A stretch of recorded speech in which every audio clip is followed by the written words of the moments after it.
Hey guys, Tim here from Audio Tutor. So before I start, I do want to just say I do have a guide for you that I want you to go and check out. It's in the description box below. It's all the equipment you're going to need to get started in the world of recording and mixing on an affordable budget. You can head on down to the description box, check out the link. It's an ebook. It's like an actual guide that will show you all the things like microphones, cables, all of that good stuff. You can check it out and get started in the world of recording and mixing. Today, I want to talk about compression. Compression. Isn't it a weird, compression is one of those things, like when you start trying to learn about it, you just you're like, I might be done with music forever. Like it's just like one of the hardest things to understand. And in another video, maybe I'll actually break down what is compression, like how does it work, right? But in this video, I just want to talk about what I think is the number one mistake that we make with compression, that I have made a lot with compression. And that is, without jumping into it too much, I don't want to, the biggest mistake, I think, is not compressing enough, not doing enough. Right? For some reason, we, especially on YouTube land, have been told that compression is awesome, but only in tiny amounts. And that's somewhat true. And for a lot of mixing, especially in the digital landscape, that's true.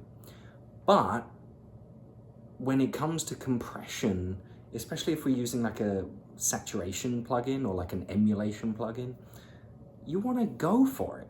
Like, if let's say you have, you're compressing the drum bus, right? So you're compressing all of the drums, right? You're doing like a 4 on the floor or something, and it's great. If you are only compressing that like a little bit, you're not necessarily going to hear it much, right? It might be the case that if you're using like an 1176 plugin or something like that, when you really go for it and like really use your compressor, you might find that it sounds brilliant, right? I think anyone that's seen like the Chris Lord algae stuff, he goes for it. And I know he's using analog stuff, right? He's not always using digital stuff, but he really goes for it. And that's sometimes what we need to do. We've been a bit scared of like not doing enough in the audio world in a way. Like doing little things in the EQ and little things here, and don't do too much because it'll be bad. You know, when we get to the final track, it will sound bad if we do too much, and that is true. However, like if you're mixing your drums and you're just not feeling it, and then you like crank up the compressor and you're like, oh, hell yeah, that sounds amazing.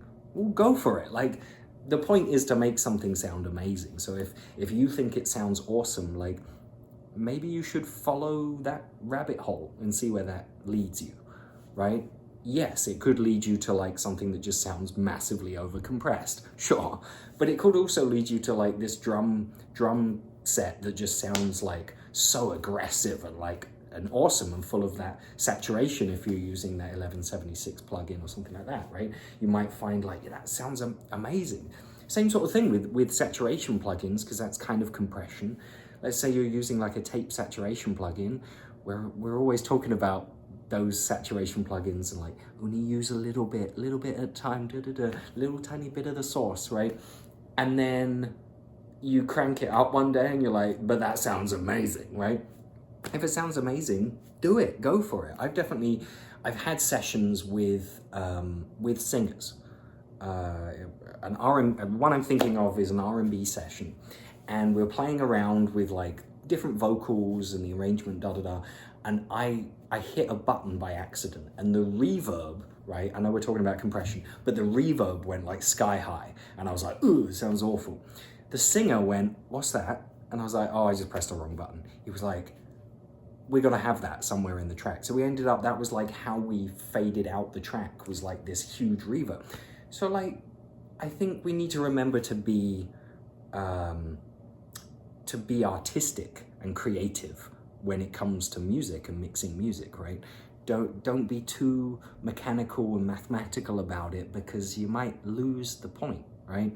Your job as a mixing engineer or as an artist, you might be just like mixing your own stuff, is to make something that sounds interesting. So like, if you're compressing and you crank it up and it sounds amazing, go for it.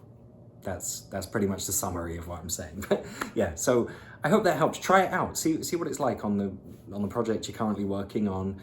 Just crank something up and see if it sounds cool. And if it sounds cool, go for it. All right, well, I hope that helped. And once again, I do have an ebook in the description box below that is a full guide to all the equipment you're gonna need to get started in the world of recording and mixing. And that's also if you're a little bit more experienced, but you wanted to check it out, see what I'm recommending, sure, check it out. All right, I will see you on the next video.